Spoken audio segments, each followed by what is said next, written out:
Welcome everybody to another energy report called a CIRF report this next week from the 14th to the 20th of November. The big highlights are the full moon in Taurus conjunct with Uranus. We have Pluto moving into Aquarius. We have several other alignments that propose some deep transformative change. So let's go surfing. And here's our overview of the influence. We'll do the same thing for the solution later. The solution is where we have suggestions for behaviors to maximize your success given this overall energy. So we have the full moon in Taurus. That opposes the sun, obviously, in Scorpio. But the full moon is not just there by herself. She's got Uranus with him, almost a perfect conjunction there. And then we have later in the week Pluto going into Aquarius. The I Ching says extended family, and that and when we read this I Ching, especially line 2 and 5, it really focuses on the duty and the obligation, team player kind of stuff. So that's very Taurian. But also Pluto entering into Aquarius with humanitarian and collective concerns. So extended family is not really the family per se. It's where we go one, we go all. And the Dreambot confirms it. It's co-creation, is we are one, basically. We are creating this environment together. That is the Dreambot. So it's going to be a very transformative week. It's going to be a deep week with the sun in Scorpio and some other alignments with Neptune, but very change oriented. So let's go.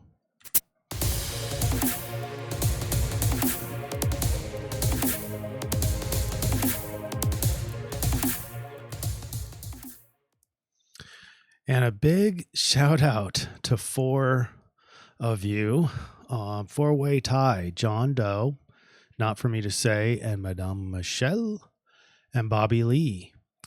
But I have a tiebreaker because Bobby Lee had a reply, so that gives him the Best Comment Award at 70. My first love and I found each other again after 50 years apart, different lives led, just bought a house together. It's a sweet love, nothing to prove. It's never too late. I have confirmed that in my own life myself. So shout out to all of you, but especially Bobby Lee for winning this week's award. Here's the Dreambot. Number 1 word is group. So right there we have this kind of together thing, and everything supports that. It's not only together, but also we create together. It's very spiritual one. Spiritual one. We are one. Pretty clear to me. All right, let's get into the astrology big picture. We like to go big picture and then funnel down into the day by day. In the 6-month cycle, the eclipse cycle, we're still in that Libra eclipse cycle. And this week we're in this dark band here, which includes the Taurus full moon. The energy window extends all the way to the winter solstice, and it's the celestial bonfire, cosmic awakening. You can see here, we're looking in between these vertical lines. It's a different kind of chart. So Pluto, we can see going into Aquarius. You can see the full moon. We can also see that Sun and Uranus. Pay attention to that this week. I'll show you those in the day-to-day, but this is where you see the contraparallel. In other words, Uranus and the Sun are on opposite ends of the zodiac, and they're in the opposite ends of the inclinations. And so that brings an extra power to this Sun oppose Uranus. It's not just in azimuth. So here's our overall line where we go one, we go all, with the context of like extended family and duty and obligation, but also got to know where you fit. So there's this soul searching aspect to this line. And it's very powerful on the full moon. It's very powerful on Tuesday when the when Pluto goes into Aquarius, but really powerful all week because of all these other alignments. All right, here's the overview of what we're going to talk about. And I'm going to talk about it when it goes exact. And but realize that once we talk about each archetype, energetic stamp, that applies pretty much all week, except for the full moon. But anyway, here's what we're looking at. First of all, we have a waxing gibbous moon, meaning that we're just about, you can see the moon is in Taurus, headed towards Uranus, and that's where she will make her full moon appearance, basically with Uranus. So we have the one alignment, Sun opposed Uranus. I already mentioned that. We're going to talk about that later. We have Mercury opposed Jupiter. That goes exact this week.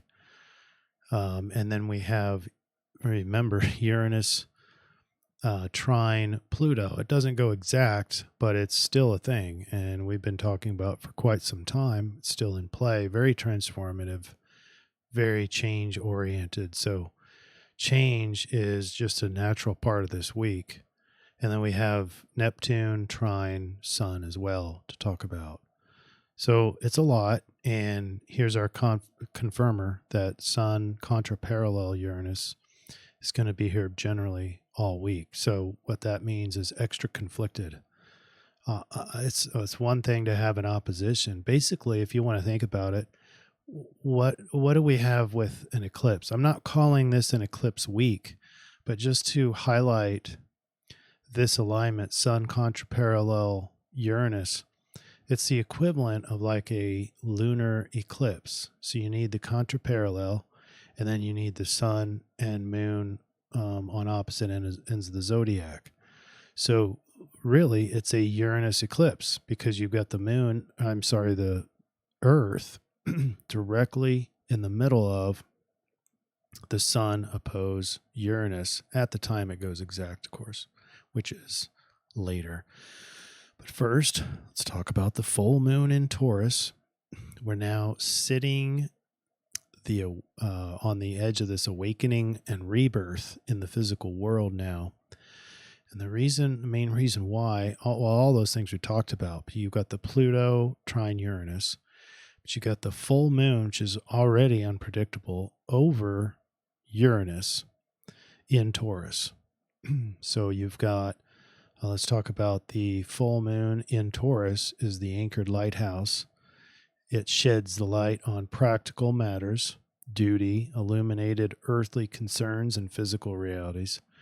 The full moon energy is already very unpredictable, but this one is also conjunct Uranus. And the Uranus aspect is the disruptive innovator, which brings sudden shifts, flashes of insight, breaking free from routine. This rebellious influence acts as a catalyst for change, sparking unconventional solutions and fresh perspectives.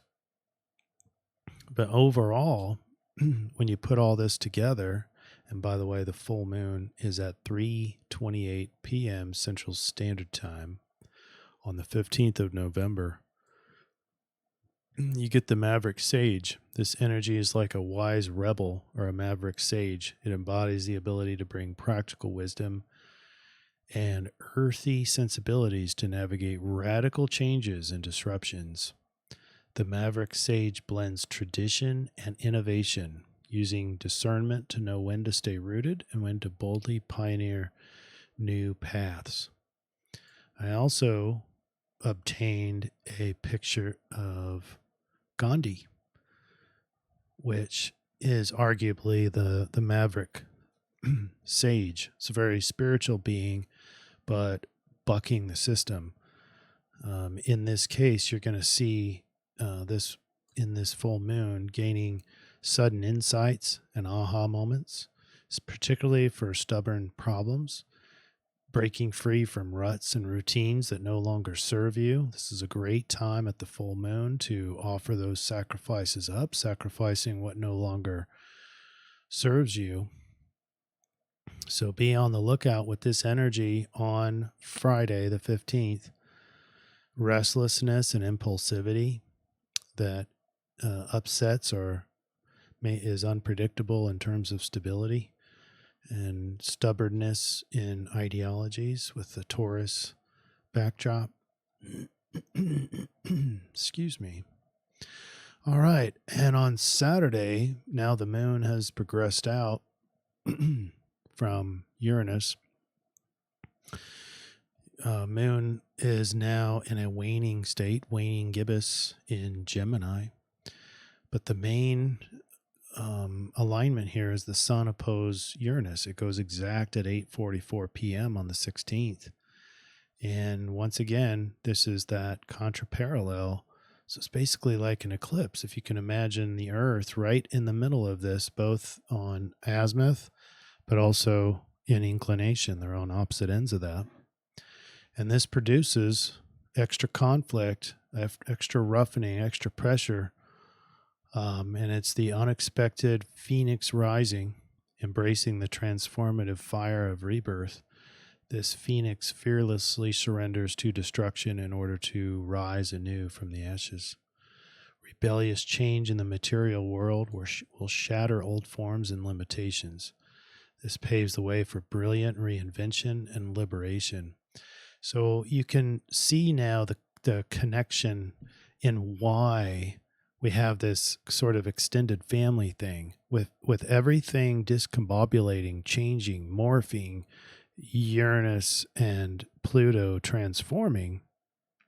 You're going to be looking for everyone's going to be looking for at each other or with each other for answers, and they're going to be needing each other for adaptation. That's where the extended family I Ching comes in my opinion.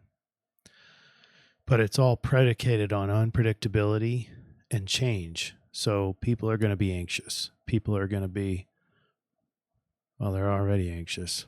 Sunday, the 17th, it looks like you've got that grand trine, which is there. You've got Mars in Leo, and the other two are in water signs. But this really gets profound when the sun eventually next CIRF report crosses into Sagittarius, and we re-engage that grand fire trine. So kind of taking a break from the grand fire trines at this point. Monday, the 18th, we have two things going exact. The first one is Mercury oppose Jupiter. And that's the paradox of wisdom as they meet oppositionally.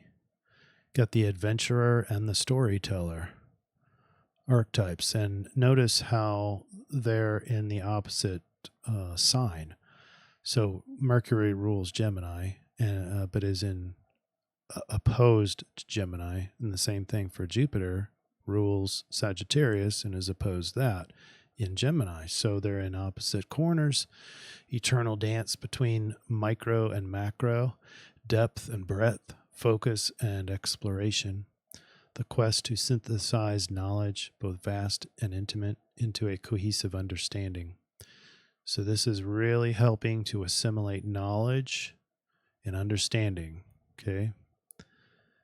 Then we have at the same time, not same time, it's actually at 8:07 p.m. So we're looking at on the opposite end of the day. But on Monday the 18th, still, Sun, trine, Neptune. It's the alchemist of the soul, masterfully navigating the interplay of shadow and light, matter and spirit. Alchemist dives fearlessly into the depths to transmute shadow self into gold. Through surrender and self-mastery, you tap into profound spiritual power to transform yourself and reality itself. The key is to wield this immense power with wisdom, discernment, and integrity. And so that's why I think that last little piece, remember that it's both of these alignments together that produce a lot of understanding, and together, when you mesh them together, because that's what they're going to be, you get the wisdom realization. This archetype can lead to profound wisdom and self-realization. You've got to assimilate that shadow, and that's what's important about Sun trine Neptune. And then that's what's also benefit by this struggle between Jupiter and Mercury in opposite signs, is the ability to assimilate the big picture and the details together. And then on Tuesday, the 19th, this is where Pluto goes into Aquarius, and it's going to be the next 19 years on 19 November. That's interesting.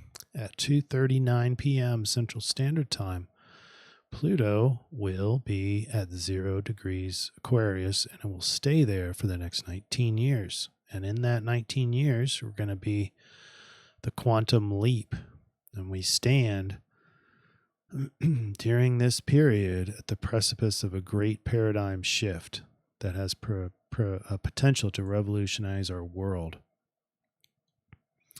It's a time of accelerated evolution where old structures and belief systems are being dismantled to make way for a new vision of reality, new sense of freedom, new technologies, and a transfer of power to the individual.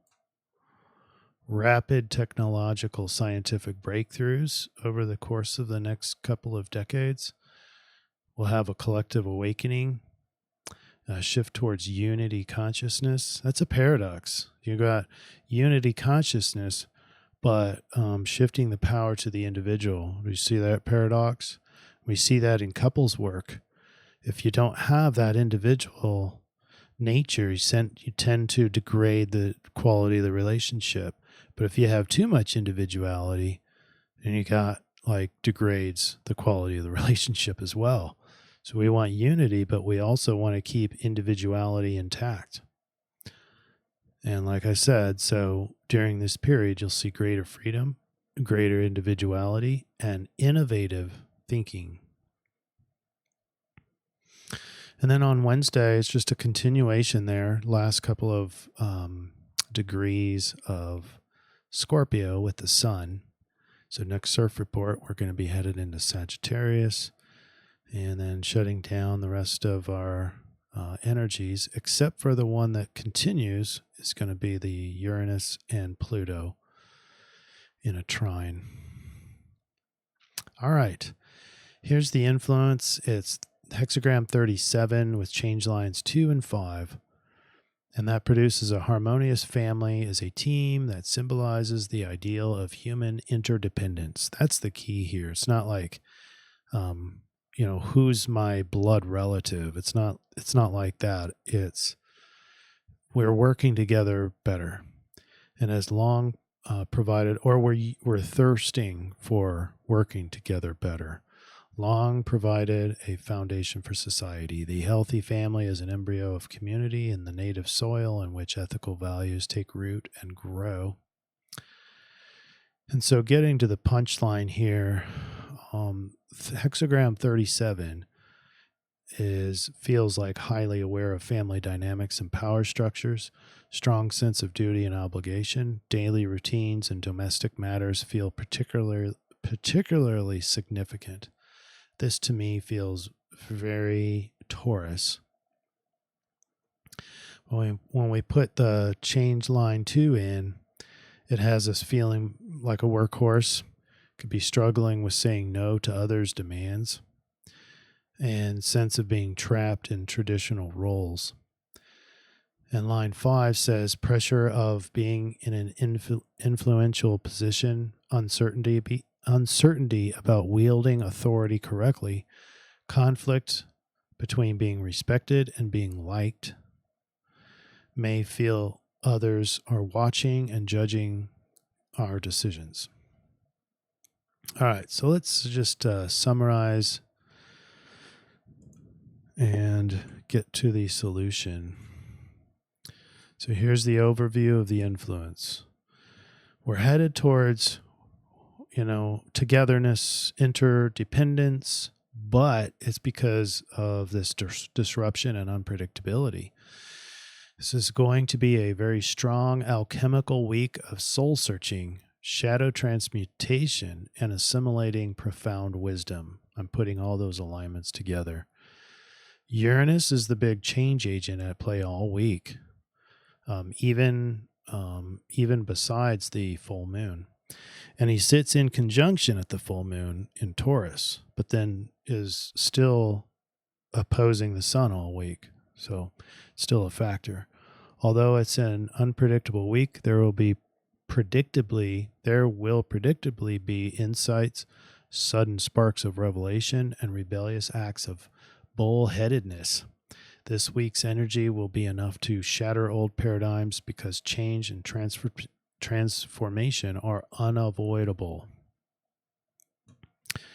All right, and now the solution.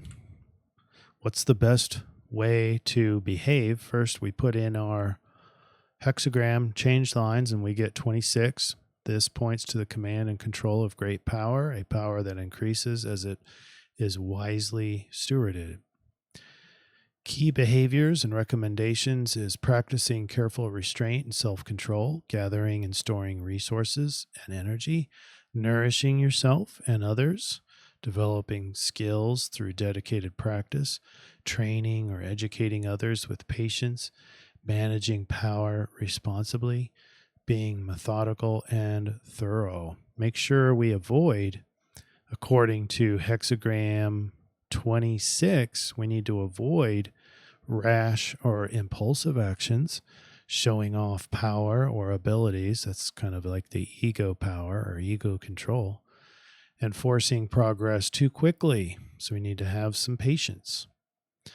All right, and then we're going to put in our conversion chart. We're going to do that at the full moon. The full moon is at 24 degrees Taurus, which is right here, and it produces Rave Mandala Hexagram 8, Gate 8, and we have Taurus as sidereal. So on the sidereal, this is actually where the stars actually are in relation to us.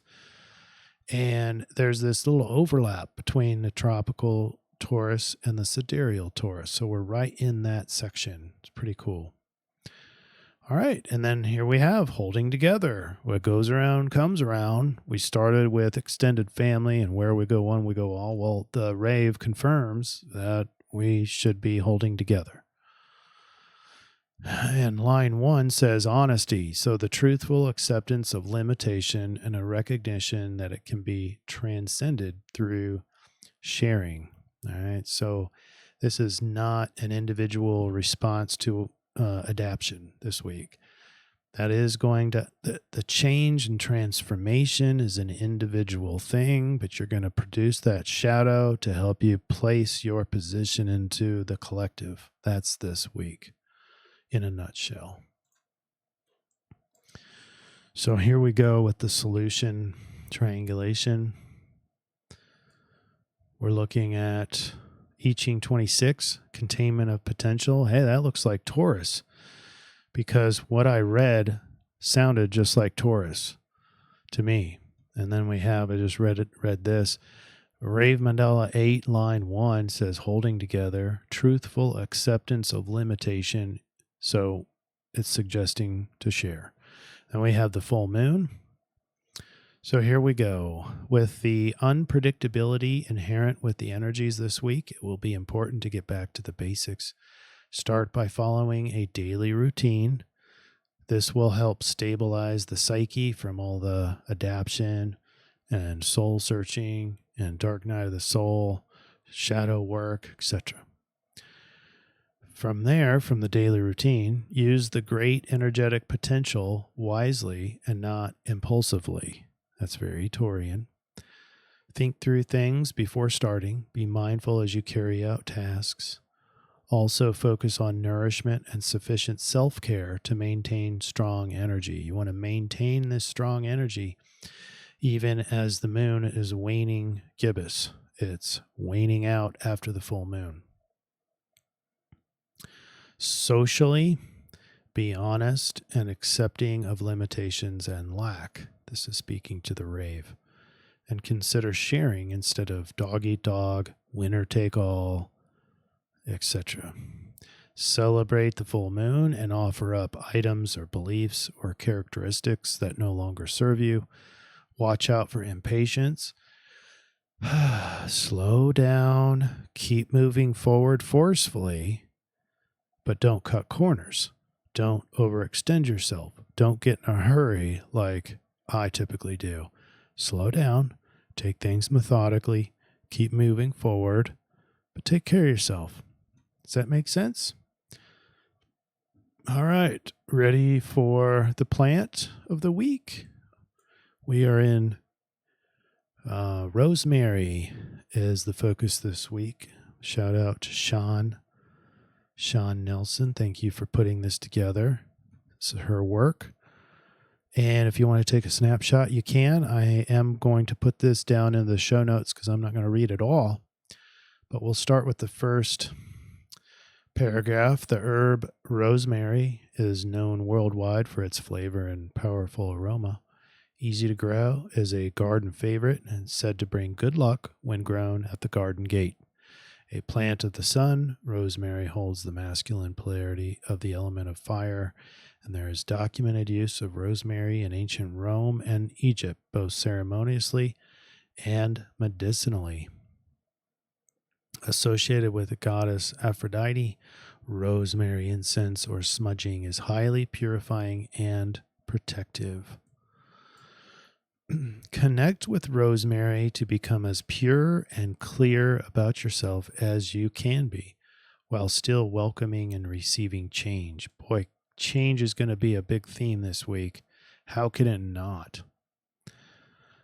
The opportunity to honor your ancestors and remember our origins is very strong this week. Center and embody any memories through the Scorpio Sun archetype and only bring forward what you love. And it is, let's see here, rosemary bush. Oh, wait. It is said that Virgin Mary took refuge under a rosemary bush on her journey to France. She covered herself with blue robes, veiling herself from passerby. Since then, rosemary bush has had blue flowers and embodies Mary's purification and protection archetype. Use rosemary as a tool to help discern what to bring forward as we ascend toward our true freedom. Well done, Sean. Thank you so much. And we will close out on this summary slide so you can take a snapshot of this.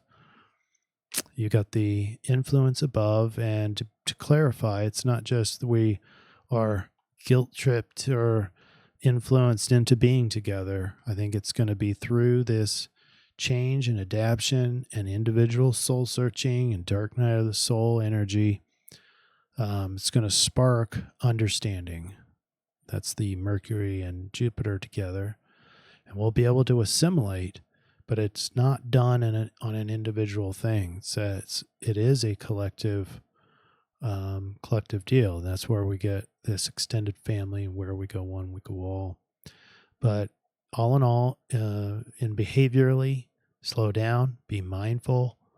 I wouldn't overthink things, but I sure wouldn't be impulsive. Okay. And keep moving forward. And consider sharing too, especially if there's collectively a limitation. Consider sharing in accordance with the rave. All right, everybody. That's all I have for today's show. It's going to be a big week, transformative adaptation. So I'm looking forward to it. And we'll see you next week, everybody. Namaste.